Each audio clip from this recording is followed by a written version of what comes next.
50.000 lampu jalan di Palembang alami kerusakan. Pemerintah Kota Palembang pun terus mengebut proses perbaikan, yang kini sisanya tinggal 3.000.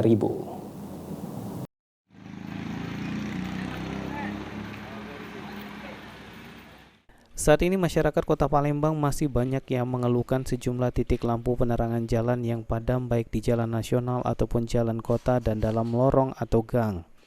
Dari laporan yang diterima pemerintah Kota Palembang, ada sebanyak 52.000 titik lampu jalan yang rusak dan kini tengah terus dilakukan proses perbaikan. Hasilnya ada 3.000 lampu jalan yang belum diperbaiki dan akan segera diperbaiki oleh pemerintah secara bertahap.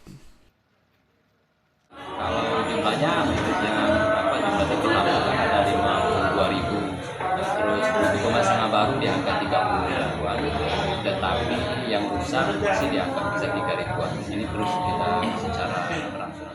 Oleh karenanya, untuk mempercepat proses perbaikan, Ratu Dewa meminta perangkat pemerintah, camat dan lurah se-Palembang untuk mengecek wilayah